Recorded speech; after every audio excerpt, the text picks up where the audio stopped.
Welcome to the DDP podcast channel. We sincerely hope you will enjoy this episode. Don't forget to turn on your notification bell and to follow us right here on Spotify for more podcast episodes. Good afternoon, good evening. Thank you to everybody for joining us today. Welcome to DDP Podcast and a very happy new year. I know some people are deeply against people saying a happy new year when it's already 2 months into the year, but I am a firm believer that if I have not interacted you in the new year, it is destined for me to say Happy New Year to you, no matter if it's in June in the year or if it's in January. Joining me today is DDP's Executive Director, Dr. Kariuki, and we are just going to be talking about the theme for this year that DDP has. We know this year is a very big year, election year, and you can best believe that DDP is going to be doing anything and everything as part of promoting civic duty, but also as part of the mission that our organization has when it comes to elections and empowering people behind them. But for a big chunk of this podcast, I'm not going to be saying much. I'm going to let the director take over. And just before you do, Dr. K, how you do? Would you mind saying hello to our audience? Yes, hello and Happy New Year, wherever you are right now. At this point in time in the year, I think we're still celebrating the beginning of the year with different things that are taking place in our different spaces. I'm glad to be here and to share the DDP vision for the year. Fantastic. So, Dr. K, can you just let our partners, our listeners, what is DDP's theme for 2024? What is going to be the theme that we are going to be chanting for this year? Right. The DDP's theme for the year is Make Your Vote Count. And this theme has come from an interaction with the staff and senior associates and some of our partners that we work with and have worked with us for the last 3 decades, who collectively view the 2024 national and provincial elections as a key election in many ways, the way it's going to way South Africa is going to be led after when the elections are convened, because of the multiple challenges that the country is facing right now. Biggest one being the disaffection by citizens towards the state because of perceived failure to meet its obligation as per the Constitution in many ways, and as failed promises that have been, promised year in, year out, that never get to see the light of the day. And so the idea of saying it's time for change, and the change only comes through your ballot. The understanding is that many of South Africans are sitting in different spaces of their lives with some layer of disappointment. The DDP's work is to come on board and say there is still hope.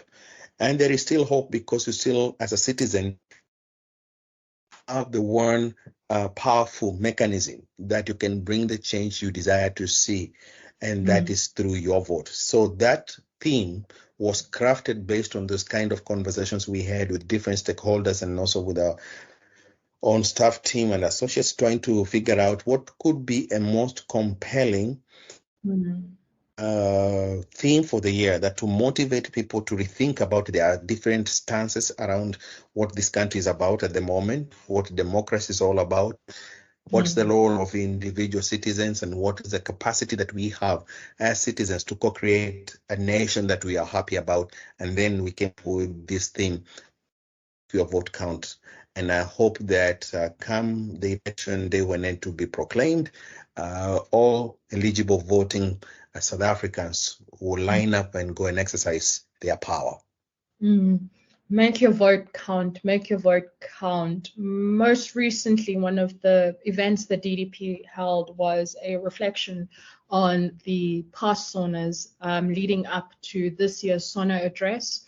And one of the key highlights that particularly came out of that SONA forum For our viewers and listeners who perhaps did not tune into it, I will post the link so that you can go ahead and catch up. But one of the points that did come out was a clear mood of there wasn't particularly high expectations for the 2024 SONA, as people feared that it's just going to be the same message repeated over and over again. And our president fell exactly into that trap when the actual SONA happened. And one of the stories that emerged, and a story that he has been under immense scrutiny for, is the story of Tinswalo from the Eastern Cape. And the idea of Tinswalo as being someone who has lived through the 1994 democracy and is here today as a result of the policies that the government has implemented over the years. And one of the critiques that has come out of that is, fine, those policies exist, but that doesn't mean that the quality of life that Tinswalo has is good. And Tinswalo is supposed to be the person that has the best quality of life. There are other people who did not even reach the level that Tinswalo is sitting at now. What about them? And how is the government going to take care of them? And I'm just wondering, Dr. K, how is it possible for us to be able to convince both the people who believe that they are at Tinswalo and they, have made it possible supposedly through the system, but the other people that think that I am so far behind from whatever story that Tinswalo has achieved, and other people who might think that they are above Tinswalo and this whole democracy election thing is above them, it doesn't affect them. What do we say to them that lets them know that their vote is equally important and is equally powerful for this election?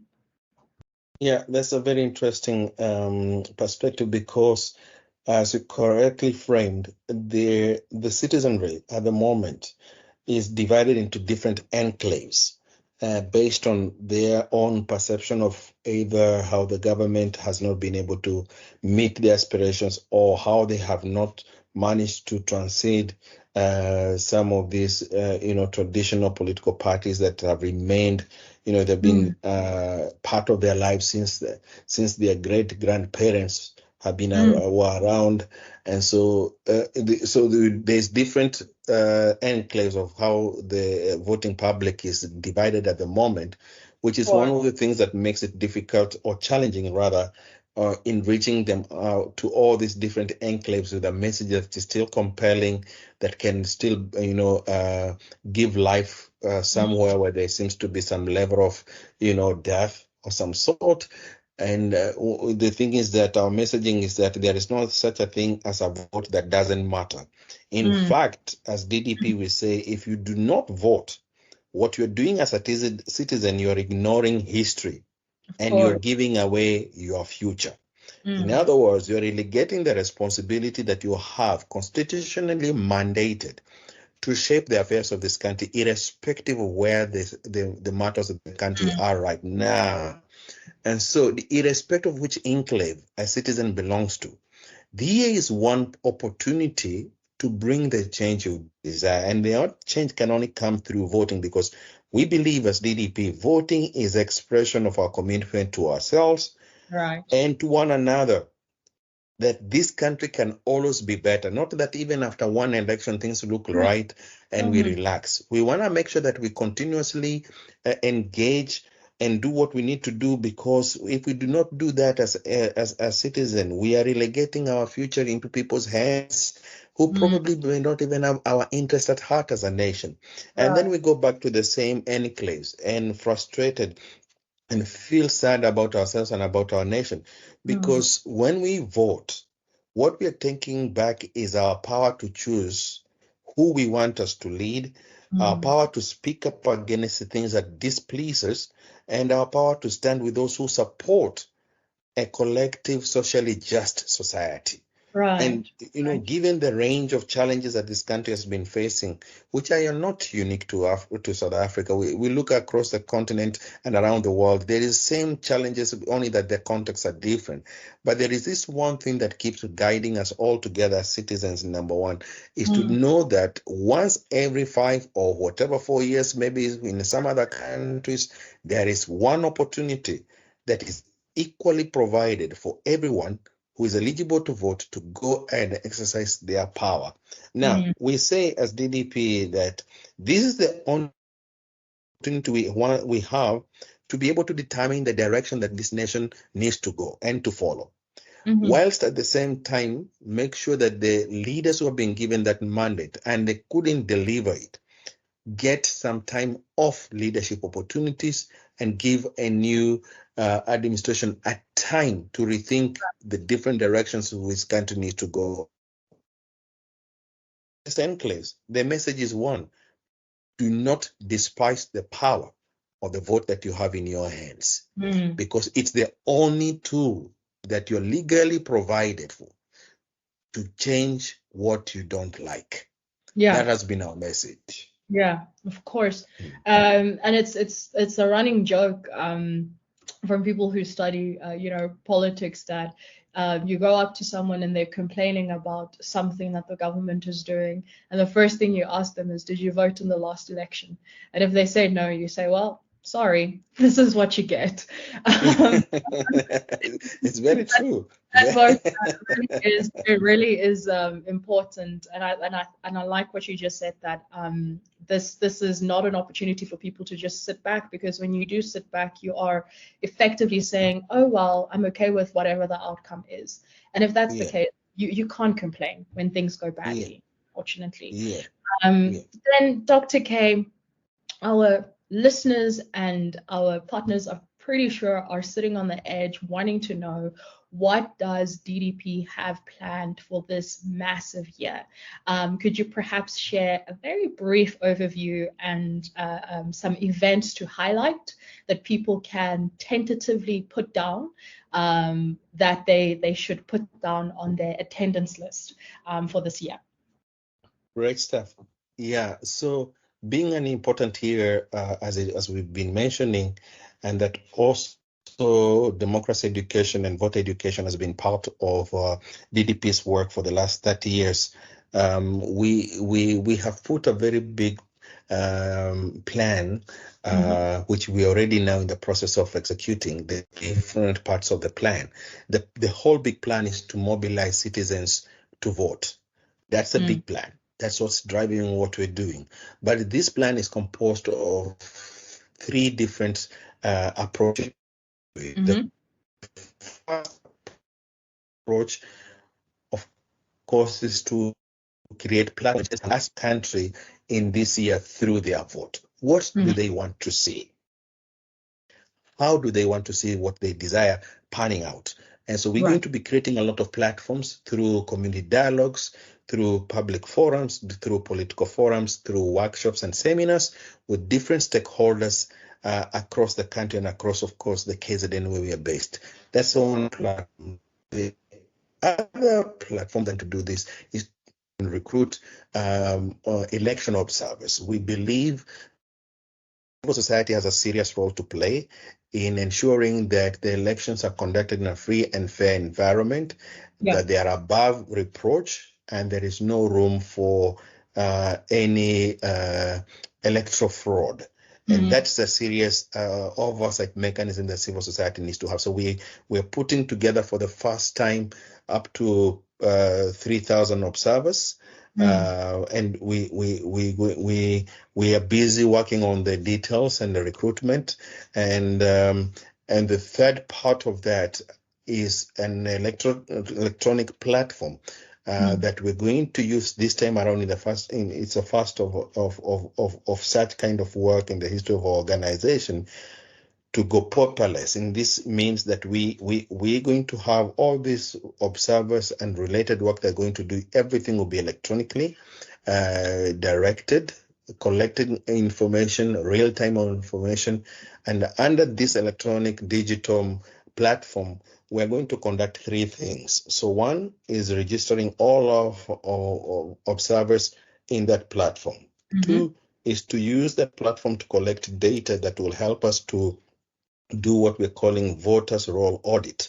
In other words, now since the IEC have just concluded the registration process, our technical partners are working on the details that they the IEC has really provided through its website to map out how people registered and be able to, we as civil society, to able confirm that whoever is on the voters roll is actually the correct individuals. Right. Then the other part of the platform is to what we call a parallel vote tabulation.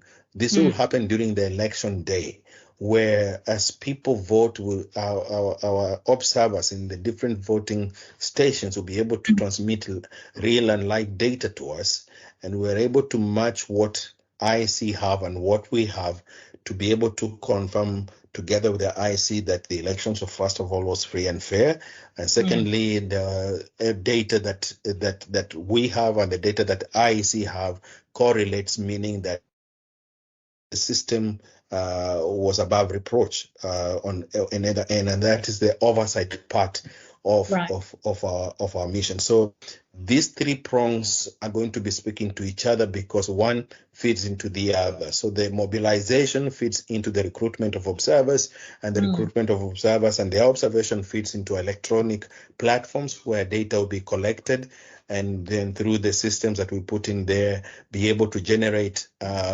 different data sets that can confirm the outcome of the elections at the end of the day, which will be able to use that for our further engagement with the Independent Electoral Commission, and other stakeholders to say that the civil society played its role, and this is what the citizens were able to produce together as a collective. Amazing stuff. Well, I mean, ladies and gentlemen, you heard it right here. I think you can tell from that plan that you're probably asking yourself how DDP is going to do this. You're probably thinking DDP is this massive multinational corporation, but alas, we're just a small little organization with a small yet effective team that can do the work of millionaire organizations and corporations. And I think a big part of that is the passion of the team and the passion of the vision for what DDP is planning to do, and just a passion that DDP has behind election season. Since for a very, very long time, DDP has been actively involved in elections and has actively been a part of the observer part of things. And I think this is a really awesome year that DDP is moving with the times, and DDP is moving with technology and adapting to technology to still be a part of observer missions, but to make it far more efficient, far more fun even, may I say, as someone who has sat through observing an election. It may not be the greatest civic duty a person does, and I think this makes this exciting, but I think everyone can be excited for all the different other platforms we still have. We still have our conferences, we still have our forums, and we still have our community dialogues.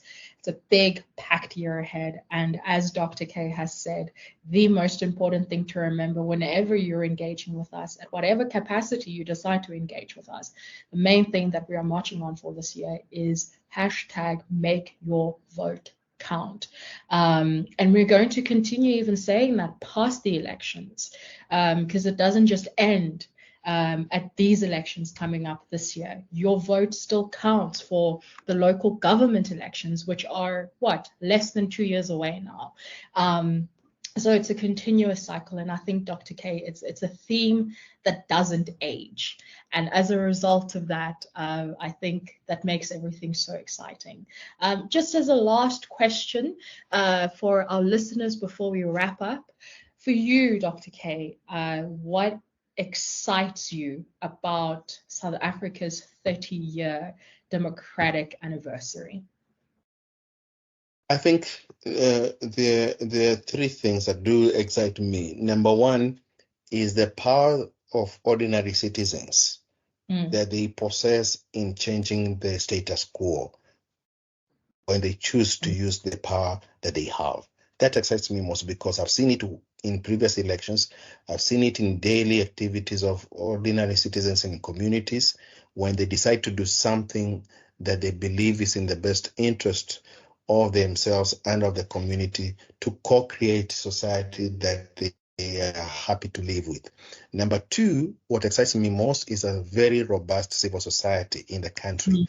that is very, very strongly focused in ensuring that it defends the hard-won democracy that was bequeathed to us by our forefathers and foremothers who laid their lives, literally paid with their blood, to give us the freedom that we enjoy today. Civil society in South Africa is strong, is alive, is robust, and is willing to defend this freedom and the democracy that we've gained with every bit of their existence. And the third thing is that there is ongoing sense of optimism about the future of this nation. Irrespective of the challenges, there is still a lot of hope that this country will still ride the waves of difficulties and challenges and emerge stronger and better, and still remain a beacon of hope, for not only for our continent, but for other nations around the world, knowing that our past, was painful as it was, we have come a long way to ride over the difficulties that could have divided this country so badly and actually perhaps even destroy it. But look at ourselves, we managed to go through the pain, we managed to go through the healing process, we might still be in the healing process, but we've not given up on ourselves as a nation. We still believe there is room for improvement, there is room for hope, and there is a possibility that we're going to co-create together a country that we still envision pre-1994. There is still hope. The next 30 years must be better than the last 30. And that will happen because we have decided to play our role as ordinary citizens, as civil society, and all other stakeholders. I would like to end by saying bad leadership is always elected by good citizens who choose not to vote. Bad leadership is elected by good citizens who choose not to vote. So I would like to part with this shot. Please make your vote count. Go out there and vote. Wow, what a fantastic place to end it. Dr. K, thank you so much for that powerful sentiment over there at the end. Hashtag make your vote count. To everybody, I hope you are excited for this year, the big work that DDP is going to be doing. Make sure to follow us on our social media platforms to keep up with everything, and I mean everything. Otherwise, thank you so much for joining us today. It's evening right now when we're recording this. Thank you for joining us this morning. Thank you for joining us this afternoon. Wherever you may be joining us, we are truly, truly grateful. I saw on our feeders that we have international guests that are listening through. I would work on my Belgian, but I'm not sure what I would say that would make this well, but I do know how to say thank you in German for our German listeners. Danke. We really, really do appreciate it. And until next time, stay tuned for more DDP podcasts. Cheers. Well, we really hope you enjoyed this episode. Check out our social media pages at DDP_democracy to engage with more of our content, or you can head on over to our website at ddp.org.za to keep up with any events that we might have planned for you. Thank you once again for joining us.